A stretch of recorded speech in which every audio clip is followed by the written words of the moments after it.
नमः श्री वर्धमानाय निर्धूतिकलिलात्मने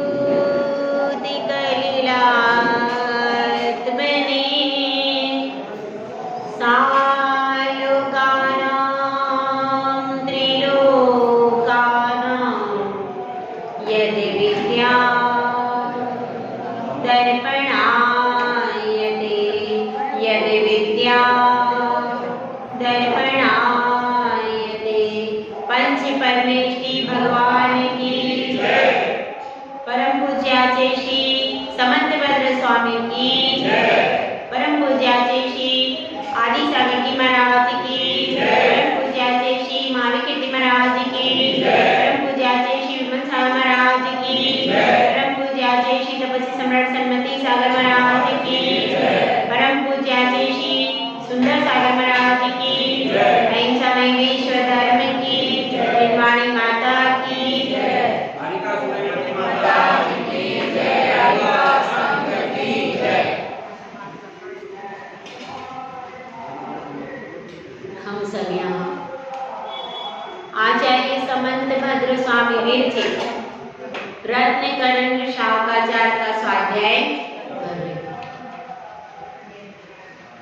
इस स्वाध्याय में हमने सीखा कि सम्यक दर्शन बहुत ज्यादा महत्वपूर्ण है।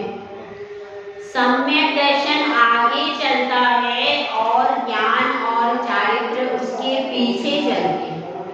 जिस प्रकार से कोई पतिव्रता स्त्री होती है तो वह अपने पति के पीछे पीछे चल करके ही लोक में ख्याति को प्राप्त करती है, उसी प्रकार से यह सम्यक दर्शन यदि आगे है और ज्ञान चारित्र पीछे है तो उस सम्यक दर्शन के प्रभाव से ज्ञान और चारित्र भी क्या हो जाते हैं, सम्यक नाम पा जाते हैं। जैसे कि आप लोगों का विवाह होता है, विवाह के पहले आप कौन थे, शाह। विवाह के बाद कौन बन गए, दोषी। ठीक है, समझ में आई बात। विवाह के पहले क्या थे, शाह थे। मतलब शाह थे, अपने आप में मजबूत थे और राजा थे। शाहों के शाह मतलब अपने राजा थे आप। फिर क्या हुआ, विवाह हो गया तो क्या बन गए, दोषी बन गए। बहुत सारे यहाँ पे शाह दोषी बने हुए, बने के नहीं। इसका मतलब क्या है, पहले तो आप अपने सम्राट स्वयं थे, जहाँ चाह वहाँ घूमना, जैसा चाह वैसे करना, अपने आप में खुद एक्टिव। अब क्या होता है, अब घर पे जाते हो, पहले तो फोन आ जाता है, ये चीज लाना है, ऐसा करना है, वैसा करना है, पहले लिस्ट आ जाती है। फिर घर पर यदि पहले चले जाओ, क्यों आज कोई ग्राहक नहीं आया क्या, और अगर देर से जाओ, कहाँ चले गए थे। मतलब जल्दी जाओ तो परेशानी, देर से जाओ तो परेशानी। पहले कोई नहीं पूछता था, घर पे जाते थे, माता पिता पूछते थे बेटा भोजन कर ले, बस ज्यादा कोई दरियाफ्त। लेकिन अब क्या है, अब आप दोषी बन गए भाई।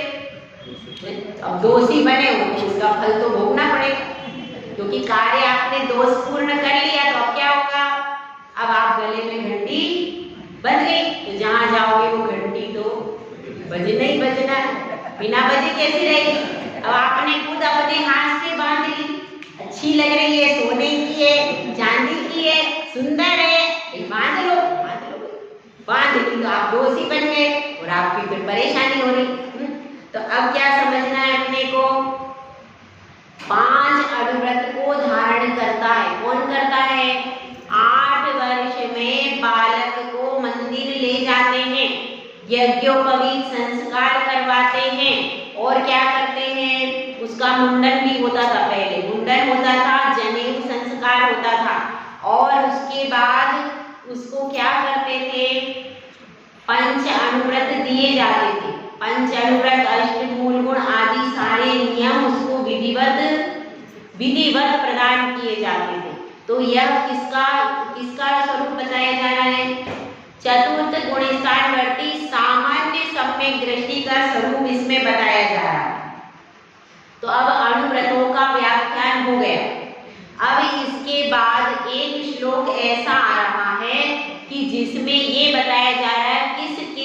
अनुव्रत का पालन किया और उसको क्या क्या फल मिला। क्योंकि अब यहाँ पर शिष्य पूछ रहा है कि आपने बता दिया अनुव्रत पालन करने से स्वर्ग आदि मिलता है, तो ऐसे कौन कौन हैं जिन्होंने अनुव्रत का पालन किया और उनको फल मिला? हमको एग्जाम्पल भी तो चाहिए, बिना एग्जाम्पल के हम कैसे माने? तो आप तो कोई आगम का उदाहरण बताओ, आगम की ऐसी कोई कथा सुनाओ कि जिससे हमें विश्वास हो जाए, क्या इस बात का विश्वास हो जाए कि हाँ पंचामृत पालन करने से स्वर्ग मिलता है, उसका कोई अतिशय मिलता है। और भाई स्वर्ग और नरक किसने देखा? सही बात है कि नहीं? हमने तो स्वर्ग नरक देखा नहीं। आप तो ऐसी कथा सुनाओ कि उसी भव में कोई ना कोई अतिशय प्रकट हुआ और सबको पता भी हो, जगत में प्रसिद्ध हो, आगम में प्रसिद्ध हो। क्योंकि भैया स्वर्ग नरक तो देखा नहीं। शिष्य चतुर है, ऐसा नहीं है। शिष्य क्या कह रहा है? स्वर्ग नरक हमने नहीं देखे, हम नहीं जानते। आप तो अभी के अभी दिखाओ, अभी के अभी जिनको फल मिला, उसी भव में जिन्होंने इस अतिशय को प्राप्त किया हो, ऐसी कथा को मुझे सुनना है। तो एक कथा तो आपको कल सुना दी थी, किसकी? जय कुमार की। अब बाकी की 4 कथाएं इस श्लोक में बताई। अपन पहले श्लोक पढ़ लेते हैं। मातं गोधन देवस्य वारिषेणस्ततः परः नीडीचयश्च सम्प्राप्ताः पूजातिशयमुत्तमम्। मातं गोधन देवस्य वारिषेणस्ततः परः नीडीचयश्च सम्प्राप्ताः पूजातिशयमुत्तमम्। अब इसमें पहले मातंग यमपाल की कथा 2-3 बार मैंने सुना दी, तो आप सबको वह स्मरण में होगी। दूसरी कथा है सत्याव्रत के पालन करने में प्रसिद्ध हुआ है धनदेव, तो उसकी कथा को आपको सुनाते हैं। देखिए, एक नगर था। कौन सा नगर था? वह नगर बहुत प्रसिद्ध है। कौन सा नगर था? ठीक है, विदेह क्षेत्र के बारे में सबको पता है कि नहीं? विदेह क्षेत्र की पुष्कलावती नगरी थी। कौन सी नगरी? पुष्कलावती नगरी। विदेह क्षेत्र की पुष्कलावती नगरी थी और उस नगरी में 2 मित्र रहते थे। एक का नाम था धनदेव और दूसरे का नाम था जिनदेव। समझ में आई बात? 2 मित्रों के नाम क्या क्या थे? धनदेव और जिनदेव। तो दोनों मित्रों में परस्पर बहुत मित्रता थी, बहुत प्रेम था। तो दोनों क्या थे? वैश्य थे, व्यापार करते थे। तो दोनों मित्रों ने सलाह की कि अपन दोनों मिलकर के व्यापार के लिए जाते हैं और आज जो भी लाभ होगा उसको आधा आधा बांट लेंगे। दोनों मित्रों ने क्या कर लिया? दोनों मित्रों ने कहा ठीक है। दोनों का वचन आपस में हो गया। लेकिन जब उनका वचन हुआ तब आसपास में कोई भी दूसरा नहीं था। दोनों का आपस में इतना प्रेम था कि प्रेम में क्या करते, तीसरे की जरूरत नहीं थी। जब तक आपस में प्रेम बना रहता है तब तक तीसरे व्यक्ति की जरूरत, संबंध अपने आप आराम से चलता रहता है। लेकिन जब प्रेम टूटता है तभी तीसरे की जरूरत पड़ती है। ठीक है, तो दोनों में इतना प्रेम था, इतना भाईचारा था, इतनी मित्रता थी कि निर्णय हो गया कि भाई अब व्यापार करने जा रहे हैं विदेश में, जो लाभ मिलेगा आधा आधा बांट लेंगे। बात तय हो गई। दोनों व्यापार करने चले गए। व्यापार करके लौट के आए। पहले तो ऐसे ही होता था, 12-12 साल व्यापार करते थे और फिर लौट कर घर पे आते थे। तो अब इतने ही साल गए होंगे और वापस लौट करके आए। वापस अब इस बार क्या हुआ? बहुत ज्यादा लाभ मिला। तो अब जिनदेव था वह क्या आ गया, उसको धन आदि देख करके मन में पाप आ गया, लोभ आ गया, इतना सारा धन है, इसमें से आधा देना पड़ेगा मुझे, तो मेरा तो बहुत सारा धन चला जाएगा, तो मैं क्यों दूं। तो वह कहता है किससे, अपने मित्र धनदेव से कहता है कि देखो तुम तो द्रव्य का थोड़ा सा हिस्सा ले, आधा हिस्सा, और आधे हिस्से की बात हुई नहीं, किसने पर देखा, किसको पता, किसके सामने बात हुई भाई, कोई सबूत तो है नहीं। वो कहता है कि द्रव्य का थोड़ा सा हिस्सा तुम्हें दे देता हूँ, और फिर बाद में कुछ भी देने को इनकार करने लगा। तो अब धनदेव ने क्या कहा, पहले तो उसको समझाया कि भाई देखो अपने दोनों की बात क्या हुई थी कि आधा हिस्सा देना, धन का आधा हिस्सा तुम लोगे, आधा हिस्सा मैं लूंगा। अब तुम बात से मुकर रहे हो, अपना दोनों का यही प्रस्ताव हुआ था, यही समझौता हुआ था कि आधा आधा देना है, तो मैं तो आधा धन लूंगा। तो वह कहता है कि नहीं, मैं तो आधा धन नहीं दूंगा। अब दोनों का विवाद हो गया, विवाद हो गया। तो गांव में क्या होती थी पहले, पंच परमेश्वर की व्यवस्था होती थी, पंच परमेश्वर है ना, पहले पंच बैठते थे और उनको भी सर्वमान्य किया जाता था। पर ईश्वर का अर्थ और भी कई अर्थ होते, मतलब गांव की जितने भी समस्याएं होती थी वह एक छोटा सा कोर्ट होता, तो उस छोटे कोर्ट में ग्राम पंचायत में उसमें निर्णय किया गया, पंच बैठे और पंचों ने भी निर्णय दे दिया कि यही सही है, लेकिन फिर भी वह निर्णय मानने को तैयार नहीं हुआ। जब निर्णय मानने को जिनदेव तैयार नहीं हुआ तो बात बढ़ते बढ़ते कहाँ गई, बड़े कोर्ट में जाएगी भाई। जब हाई कोर्ट से समझौता नहीं हुआ तो कहाँ जाएगी बात, सुप्रीम कोर्ट में। तो अब बात वहां नहीं हुई तो विवाद बहुत बढ़ने लगा।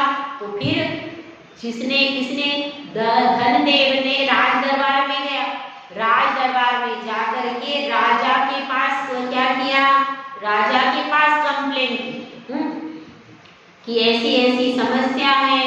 उस वक्त हम दोनों ही थे, कोई तीसरा नहीं था, और हमारा इस प्रकार का एग्रीमेंट समझौता हुआ था कि आधा आधा धन बांटेंगे, और अब ये इस बात से मुकर रहा है। तो राजा ने कहा, तो फिर राजा बहुत न्यायप्रिय था, बहुत समझदार था, उसने कहा ठीक है अब दोनों को बुला के लाओ। तो दोनों को लेकर के आ गए, एक तरफ जिनदेव खड़ा है, एक तरफ धनदेव खड़ा है। अब उन्होंने कहा अंगारे लेकर के आओ, अंगारे जलते हुए लेकर के आओ, और जो सच्चा होगा उसके हाथ नहीं जलेंगे भाई। अब तो क्या है, अब धनदेव तो सच्चा था, वो तो अपना शांत करा रहा, उसने कहा ठीक है मैं तो सच्चा हूँ, मुझे कोई टेंशन नहीं। वो एकदम मुस्कुराता हुआ खड़ा है, उसको कोई टेंशन नहीं, लेकिन जिनदेव का तो चेहरा उतर गया। तो क्या होगा, अंगारे लेकर आएंगे तो सही निर्णय हो जाएगा, लेकिन अब बच सकता नहीं था क्योंकि राज दरबार था। तो अब अंगारे ले आए गए, अंगारे लाए गए और उसके दोनों के हाथ पे अंगारे रख दिए गए। अब अंगारे जैसे ही उसके हाथ पे रखे, किसके, जिनदेव के हाथ पर जैसे ही अंगारे रखे वैसे ही उसका हाथ जलने लगा, उसने तुरंत अंगारे गिरा दिए नीचे हैं। लेकिन धनदेव जो था उसके हाथ पे अंगारे रखे फिर भी वो स्थिर खड़ा रहा, उसके हाथ से अंगारे भी नहीं उतारे और उसका हाथ भी बिल्कुल भी जला नहीं जला। तो इससे क्या प्रमाणित हो गया, इससे समस्त राज दरबार में यह प्रमाणित हो गया कि सच्चा कौन है भाई, धनदेव सच्चा है, जिनदेव सच्चा नहीं है।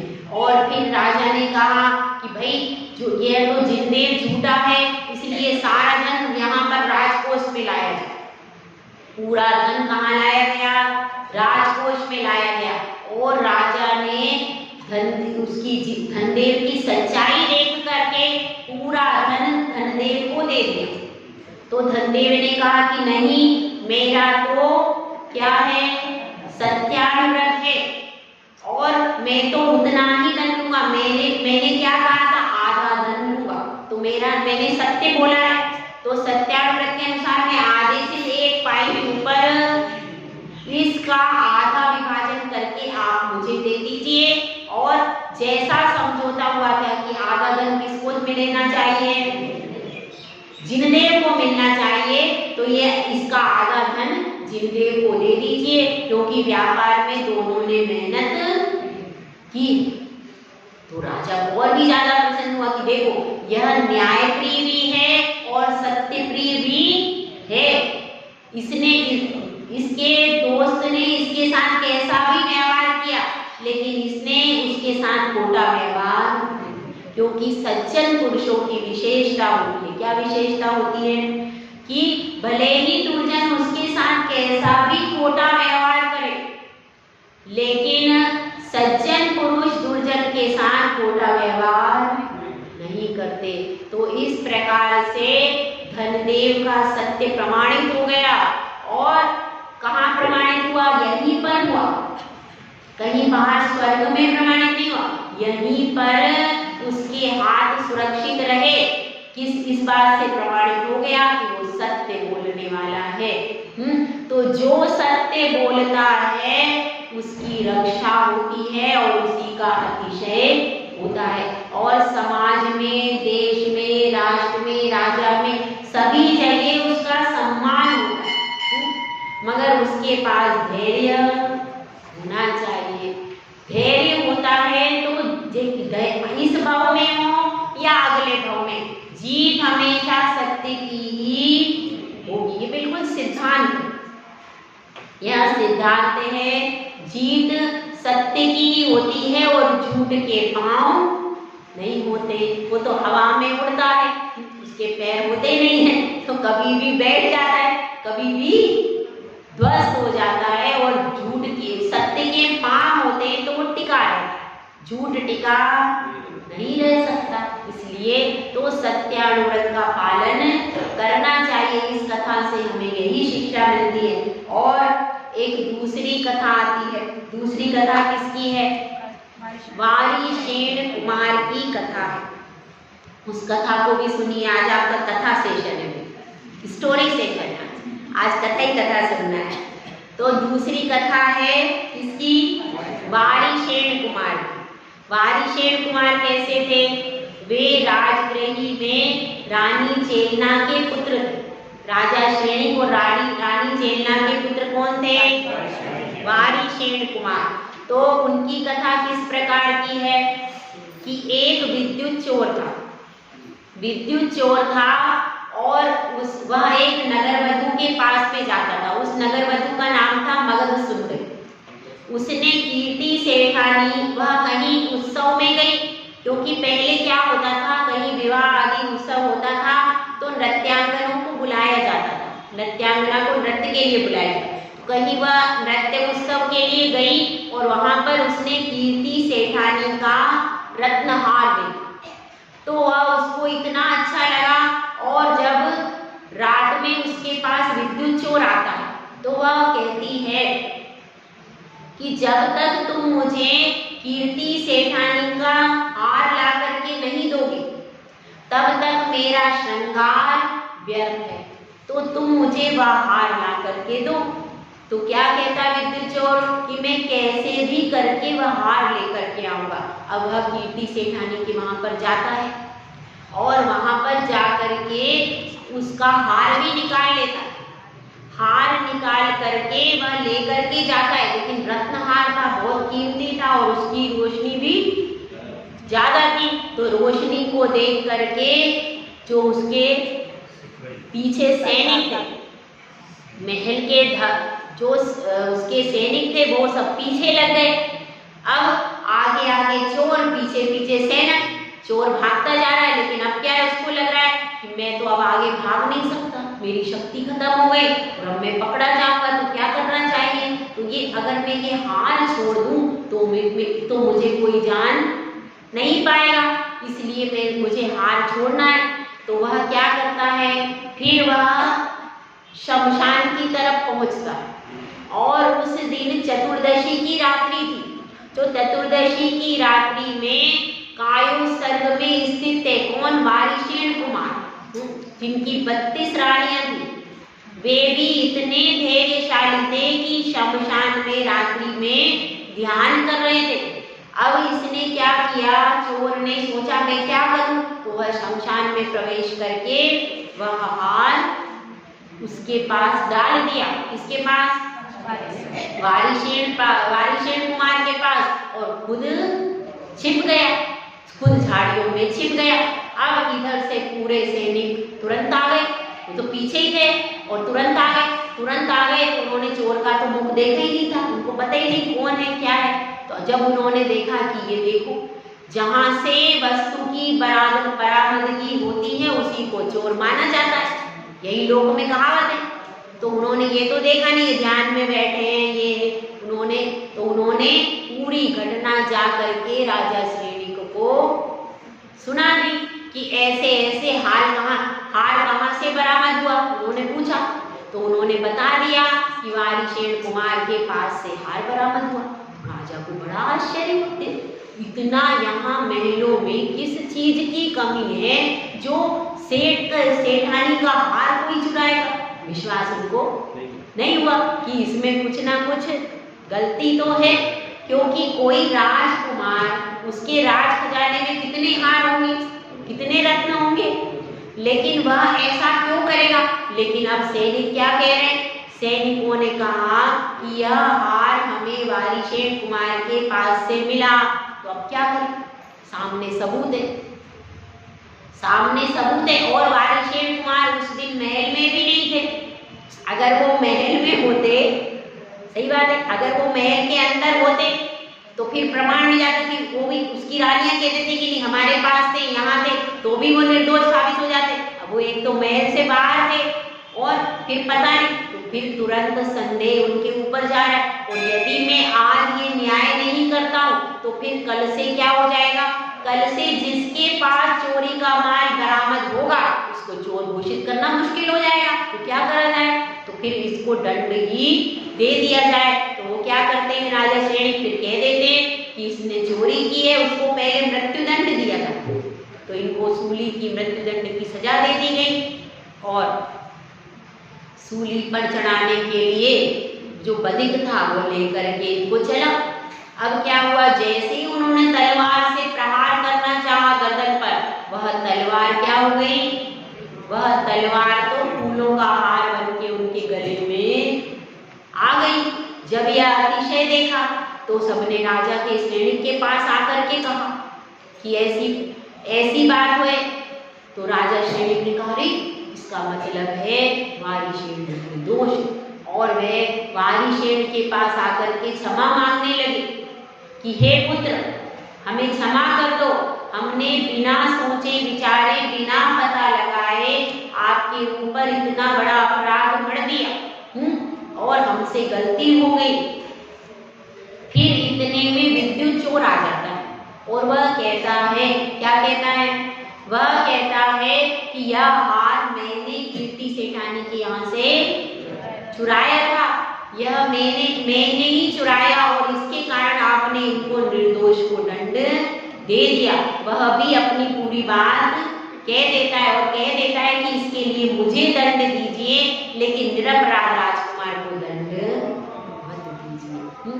तो जिस समय कर्म का उदय होता है, यदि हम समता पूर्वक उस कर्म के उदय को सहन कर लेते तो अतिशय हो जाता।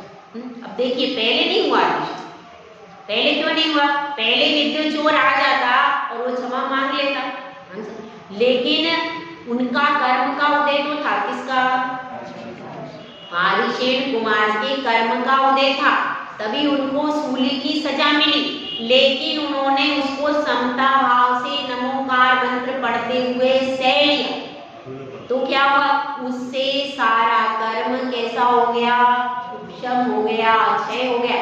और फिर क्या मिला उसको, उसके कारण वो विद्युत चोर भी चरणों में आ गया और राजा भी नमित होकर के आ गया। तो कोई भी कर्म का उदय आए तो इससे क्या प्रेरणा मिलती है, समता पूर्वक कर्म के उदय को सहन करना चाहिए, नमोकार मंत्र का स्मरण करते हुए अपने विघ्नों को उपाय करना चाहिए, उसी से सारा अतिशय हो जाता है। ये देवकृत अतिशय हुआ। क्यों हुआ? यह सारे जितने भी दृष्टांत हैं सारे देवकृत अतिशय के हैं। सारे अतिशय ये व्यंतर देवों ने किए, व्यंतर या भवनवासी देवों ने किए ये सारे अतिशय। लेकिन कब? जब सामने वाला अपने अनुव्रत से चलायमान नहीं हुआ। अब इसमें कौन सा अनुव्रत था उनका? अचौर्या। किसका? वारिशेण का। वह दूसरे की वस्तु नहीं चुराई उन्होंने, उनके मन में जरा सा भी भाव भी नहीं आया।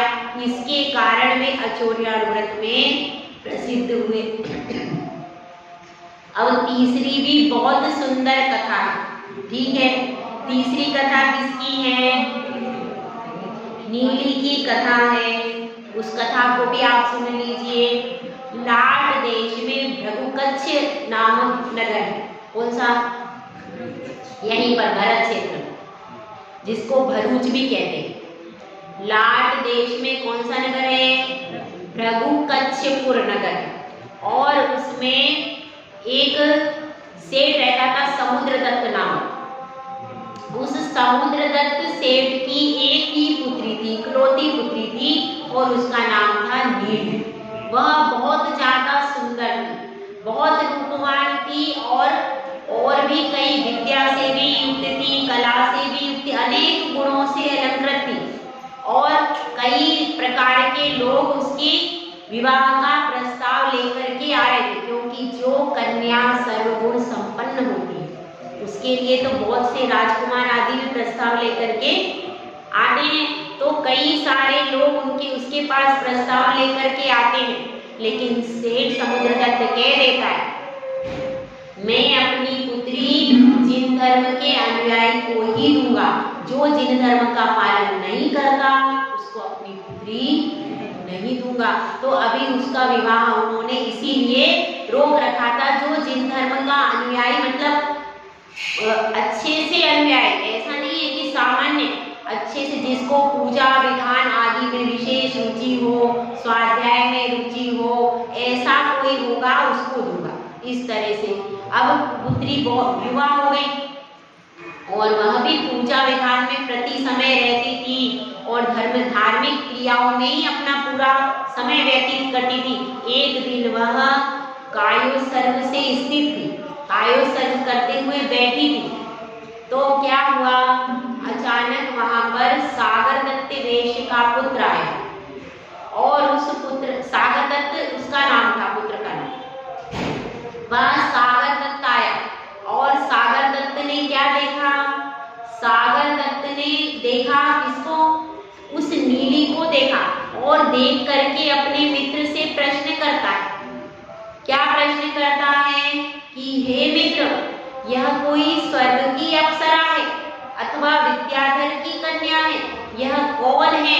मनुष्यों में ऐसा सुंदर रूप देखने में नहीं आता। और उस समय वह बहुत सुंदर सुंदर आभूषणों से भी युक्त थी, क्योंकि सेठ होते थे, उनके पास भी बहुत सारी संपत्ति होती थी, तो वह बहुत सुंदर आभूषण और बहुत सुंदर वस्त्रों से अलंकृत थी। विधान में सब लोग तैयार होकर जाते हैं, ऐसे ही वो विधान पूजा में तैयार होकर के गई थी। तो उसके रूप को देख करके अब उसने क्या कर लिया? अब उसने घर आकर के निदान कर लिया क्या?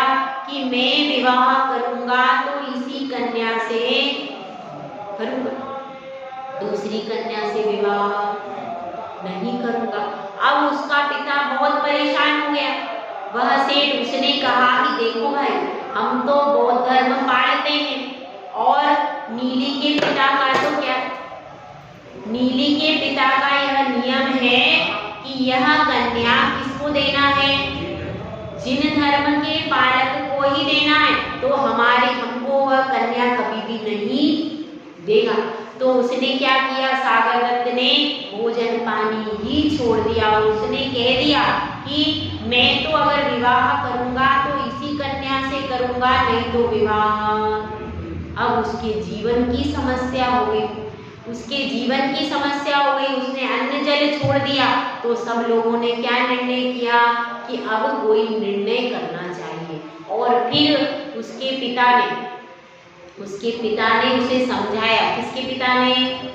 सागर दत्त के पिता ने उसे समझाया कि बेटा अगर तुम्हारी ऐसी दृढ़ इच्छा है तो हम उसी से तुम्हारा विवाह करवा देंगे, तुम भोजन पानी ग्रहण कर लो। तो पिता के आश्वासन पर फिर उसने भोजन पानी ग्रहण किया और उसके बाद फिर अब उन लोगों ने एक षड्यंत्र रचा। सब लोग जाकर के उस परिवार के जितने भी लोग थे सब जाकर के मंदिर, प्रतिदिन जैन मंदिर जाने लगे, प्रतिदिन स्वाध्याय करने लगे, पूजा करने लगे, अभिषेक करने लगे, सारी क्रियाएं करने लगे, बड़े बड़े विधान करने लगे, स्वाध्याय करने लगे और उनके जो मुनिराज आते उनके कार्यक्रम में हर का जिन धर्म के जितने भी प्रोग्राम होते थे सब में बराबर रेगुलर आने लगे और टाइम से पहले आकर बैठने लगे। ऐसा 1-2 वर्ष तक चलता रहा। तो अब सब लोगों को क्या लगने लगा कि इन्होंने अब जिन धर्म को अपना लिया है। हर कार्यक्रम में जब लंबे समय तक कोई उपस्थित रहेगा तो लोग क्या सोचेंगे कि अब ये जिन धर्म को पालन करने लगे और बड़े बड़े विधान में घंटों घंटों जाप दे रहे हैं और विधान, तो सबको क्या लगने लगा अब इन्होंने जिन धर्म अंगीकार कर लिया है और ये घंटों घंटों मंदिर में रहते, घंटों घंटों मंदिर में बैठे रहते हैं, भगवान के पास बैठे रहते हैं, स्वाध्याय करते हैं सब प्रकार से।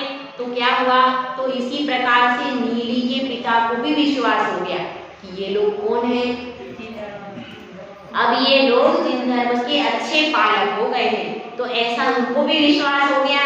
और फिर अब उसके सागर दत्त के पिता ने प्रस्ताव रखा कि आप हमारी पुत्री को, आप अपनी पुत्री को हमारी बहू के रूप में दे दीजिए। तो उसने नीली के पिता ने स्वीकार कर लिया। देखिए 2 कारण है नगर में कन्या देने के। क्या कारण है? एक तो उनकी इकलौती पुत्री थी भाई, इकलौती पुत्री पे बड़ा प्रेम रहता है। माता पिता का इकलौती पुत्री पर बहुत ज्यादा प्रेम रहता है। क्या चाहते हमारी आंखों के सामने रहे। ऐसी एक और कथा है सुरसुंदरी, उसने भी अपनी इकलौती पुत्री रति सुंदरी रानी ने भी अपनी इकलौती पुत्री उसी नगर में दे दी थी। तो सेठ जेठानी ने भी विचार किया हमारी एक ही तो बेटी है, इसी नगर में दे देते हैं तो अपनी आंखों के सामने रहेगी तो अपने को भी अच्छा रहेगा, जब चाहेंगे तब बुला लेंगे। लेकिन ज्यादातर होता क्या है, नगर में जो कन्याएं दी जाती हैं वो दुखी रहती ज्यादातर। तो क्या हुआ, अब यह सब हो गया। उसके बाद बड़ी धूमधाम से, दोनों के पास धन की कोई कमी नहीं, सबने बड़ी धूमधाम से उन दोनों का, नीली और सागर दत्त का विवाह हो गया। अब जैसे ही विवाह हुआ कुछ दिन तो ये लोग जिन मंदिर जाते रहे और कुछ दिनों के बाद इन्होंने जिन मंदिर जाना बिल्कुल बंद कर दिया और नीली से भी कह दिया कि अब जिन मंदिर में नहीं जाओगी, अब आप ऐसा करो बौद्ध धर्म के मंदिर पर चलो और वहां पर पूजा आदि करेंगे, वहां पर स्वाध्याय करेंगे, लेकिन यहाँ पर नहीं जाना। ऐसा उसके ससुर ने प्रतिबंध लगा दिया। और नीली कहती है जब तक मैं जिनेंद्र भगवान का दर्शन नहीं करूंगी तब तक पानी की बूंद भी ग्रहण नहीं करूंगी। उसने नियम ले लिया। तो फिर सागर दत्त को पता चला तो उसकी तो वो प्रिय थी। तो सागर दत्त ने कहा कि अब क्या फर्क पड़ता है, इसको अगर ये जाना चाहती है तो इसको आप जाने दीजिए। तो फिर उसको मंदिर जाने की अनुमति मिल गई। तो वह प्रतिदिन मंदिर, जिन मंदिर जाती थी।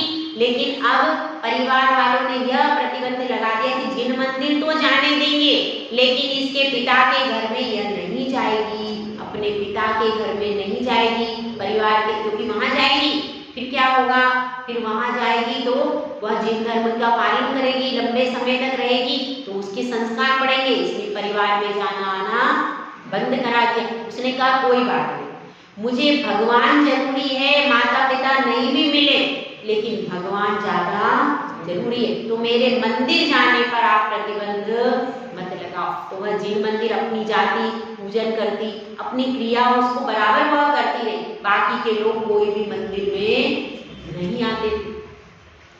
अब यह सब घटना उसको पता चली, नीली के पिता को तो बहुत दुखी हुए। अरे देखो हमने अपनी कन्या कुएं में डाल दी, बताओ कितनी दुखी हमारी कन्या। उसके परिवार वालों ने सबने बौद्ध धर्म स्वीकार कर लिया, फिर भी हमारी कन्या कैसी है, दृढ़ है कि उसने बौद्ध धर्म स्वीकार नहीं किया। अब उन लोगों ने सबने समझाया, परिवार वालों ने, कि देखो अब तुम अकेली कब तक लड़ोगी, जो धर्म हम पाल रहे हैं उसी को पालो। अब वो पुरानी बात हो गई, तुम्हारा अब विवाह हो गया, अब यहाँ पर तुम्हारा सरनेम चेंज हो गया, होता है कि नहीं चेंज। अब तुम इस सरनेम से जानी जाती हो, यही घर तुम्हारा घर है, यह घर तुम्हारा घर है, यह धर्म तुम्हारा धर्म है। उसने कह दिया कि नहीं, यह सब मुझे स्वीकार है, मैं पतिव्रता हूँ, पति अपने पति को छोड़ करके और किसी के प्रति कोई दुर्भावना नहीं भाऊंगी, वह सारे नियमों का पालन करूंगी, अपने माता पिता की, सास ससुर की सेवा करूंगी, सारा कर्तव्य करूंगी, घर का पूरा काम करूंगी, लेकिन धर्म के मामले में समझौता, धर्म तो मेरा वही रहेगा, धर्म में चेंज नहीं होगा। इतनी दृढ़ता थी उसमें, ठीक ही नहीं। उन्होंने बहुत प्रलोभन दिया गहनों का, जेवर का, लेकिन उसने किसी भी प्रकार से जिन धर्म से समझौता। फिर ये भी समझाया कि बेटा आप वहाँ अकेली जाती हो, आप वहाँ दूसरे मंदिर जाओगी, हम सब साथ में चलेंगे।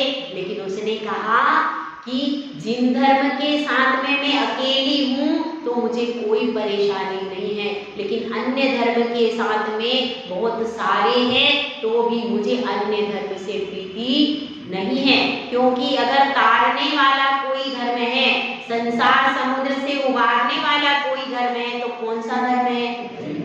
जिन धर्म ही संसार सागर से पार उतार सकता है, और कोई भी धर्म संसार सागर के दुखों से पार उतारने वाला नहीं है। तो अब सब लोगों ने समझाया, लेकिन उसकी समझ में नहीं आया, तो उन्होंने कहा छोड़ दो अब इसको, ऐसी भावना की। तो फिर उसने, सागर दत्त के पिता ने, उसके ससुर ने यह सोचा कि अपन ऐसा करते हैं कि बौद्ध गुरु से इसको उपदेश दिलवाते, तो उस उपदेश से क्या होगा, हो सकता है यह धर्म परिवर्तन कर लेगी। तो उन्होंने कहा कि उनको अपने भवन में बुलाया जाए, तो उन बौद्ध गुरुओं को अपने भवन में बुलाया। अब नीली को भी बुलाया कि भाई देखो अब गुरु आए, उपदेश सुनो। वह भी आ गई, अब आज्ञा तो मानेगी, वो रही है, घर में रह रही है, तो वह आज्ञा मान करके बैठ गई। तो उन्होंने, गुरुओं ने उपदेश दिया कि हे पुत्री सुनो, हम सर्वज्ञ हैं, हम सब कुछ जानते हैं, तुम इस बौद्ध धर्म की आराधना करो, ऐसा उनको उपदेश दिया। तो नीली ने कहा कुछ भी नहीं, और चुपचाप आ गई। उसने इतना कहा कि आप लोग भोजन कीजिए, ऐसा कह करके वह आ गई। अब क्या हुआ, भोजन बन गया, भोजन बना लिया, और फिर अच्छे अच्छे मिष्ठान बनाए, और मिष्ठान उनको सबको, बौद्ध गुरु, बहुत सारे बौद्ध गुरु आए थे, तो वो उन सब गुरुओं को परोस दिए। अब उन्होंने सबने भोजन कर लिया। भोजन करने के बाद वे बाहर आए। बाहर आने के बाद सब वो कह रहे कि हमारी एक एक जूती नहीं है, कहाँ चली गई, ढूंढो ढूंढो। तो अब नीली को सब लोग ढूंढने लगे, सबने को मिली नहीं वो। तो फिर नीली को बुलाया, नीली को बुलाया तो उनसे पूछने लगे क्या, बताओ पुत्री जूती कहाँ है? तो कहने लगी आप तो सर्वज्ञ हैं, आप तो सब कुछ जानते हो, तो आपको मुझ जैसी अबोध स्त्री से पूछने की क्या आवश्यकता, मैं तो गृहस्थ में रहती हूँ, आप तो मंदिर मठ में रहते, आप तो सर्वज्ञ, तो आप स्वयं जान सकते हैं। तो वो क्या कहते हैं, फिर उनको लज्जा का अनुभव होता है, और वह कहते हैं कि हे पुत्री हमें तो पता नहीं है, तुम ही बता दो।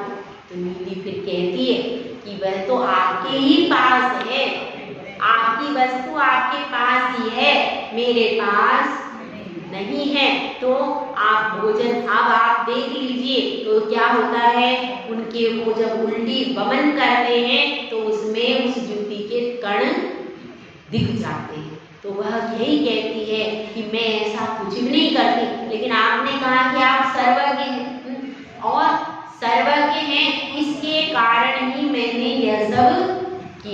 तो अब क्या हुआ, वे बहुत लज्जित होते और लज्जित होकर के वहां से चले जाते। अब ये जो घटना होती है तो नीली के ससुर सास ननद सब कैसे हो जाते, सब नाराज हो जाते कि इसने हमारे गुरु का अपमान किया, इसने हमारे गुरु का अपमान कर दिया है। इसलिए अब क्या करती थी, अब सास उसकी हर चीज में गलती वो बिल्कुल सही करती थी, लेकिन फिर भी ये तुमने अच्छा नहीं बनाया, भोजन बनाती तो ये इसने सब्जी अच्छी नहीं बनाई, इसने रोटी अच्छी, ऐसी रोटी बनती है, ऐसे सब्जी बनती है, ऐसे सब हर काम में उसके नुक्स निकालना, और ननद भी निकालती थी। सब लोग उसको परेशान करती रहती थी, पर फिर भी वो नीली चुपचाप सब कुछ सहन करके रहती थी, मौन से रहती थी कि कोई बात नहीं। अब उसके बाद क्या हुआ, वो तो सब बाकी सब सहन करती रही, सब लोग ताने भी मारते थे, सुनाते भी थे, बुरा भला कहते, सबको सहन करती रहती थी। लेकिन फिर एक दिन क्या हुआ, उसकी ननद ने ऐसा कह दिया कि इसका तो पर पुरुष से संबंध है।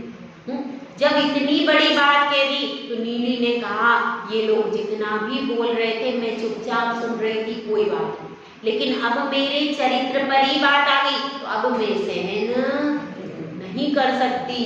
और वह कहाँ जाती, जिन मंदिर में जाती है और भगवान के आगे हाथ जोड़ करके बैठ जाती है कि हे प्रभु, मैंने सब कुछ सहन किया, लेकिन मेरे चरित्र पर झूठा लांछन में सहन नहीं कर सकती, इसलिए मैं तो आपकी शरण में आई हूँ और मेरा चारों प्रकार के आहार पानी का अब त्याग है। जब ऐसी प्रतिज्ञा लेकर के वहीं पर कायोत्सर्ग से स्थित हो जाती है, अब क्या होता है, अब उसके पास में नगर की देवी आती है और नगर की देवी आकर के कहती है कि हे सती शिरोमणि, तुमने आहार जल का त्याग क्यों किया, और तुम आहार पानी ग्रहण कर। तो नीली कहती है, जब तक मेरी निर्दोषता प्रमाणित नहीं होगी तब तक मैं अन्न जल ग्रहण नहीं करूँ।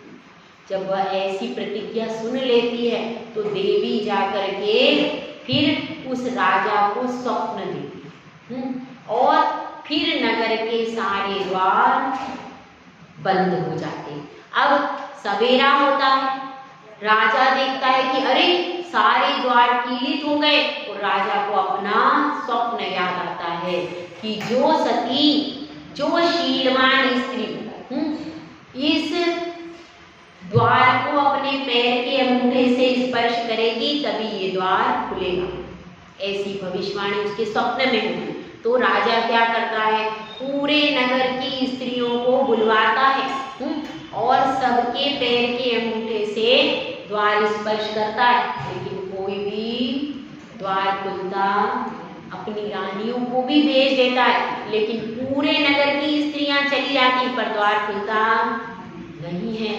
फिर नगर देवता का स्वप्न आता है कि देखो राजन, पूरे नगर की स्त्रियां आ गई, पूरे भरूच नगर की स्त्री आ गई, लेकिन एक शीलवान स्त्री अभी मंदिर में स्थित है, उसको बुलाओ।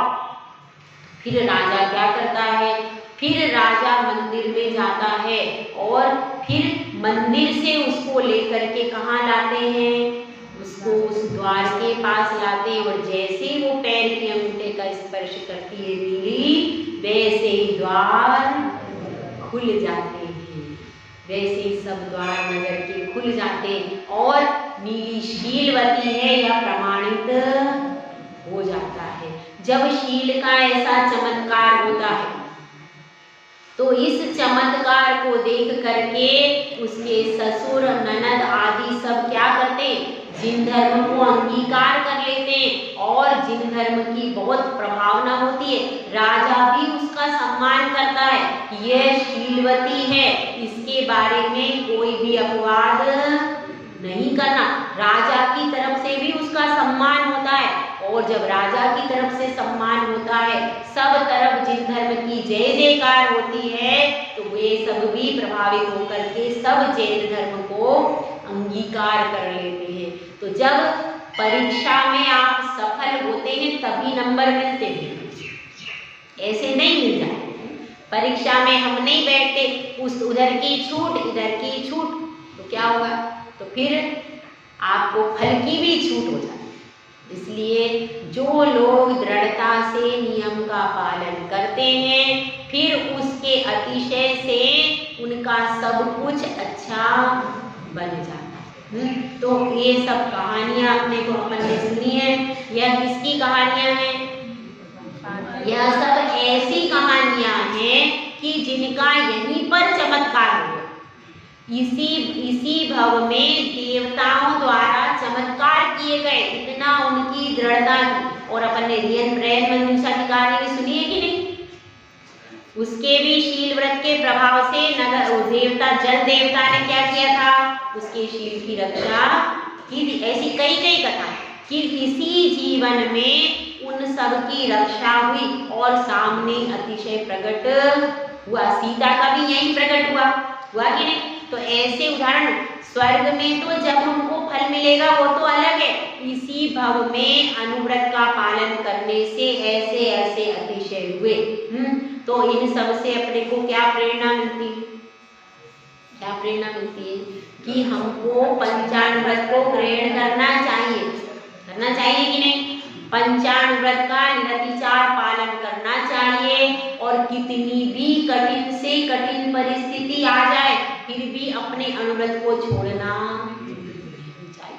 जो कठिन परिस्थितियों में भी अपने अनुव्रत का पालन करते रहते और जिन धर्म की शरण को नहीं छोड़ते, तो फिर क्या होता है? तो उनके सारे कार्य सिद्ध हो जाते। लेकिन मन में श्रद्धा अडिग होना चाहिए, श्रद्धा चलायमान। जब श्रद्धा अडिग होगी तब ही अतिशय होता है। जय बोला जय सुंदर सागर महाराज।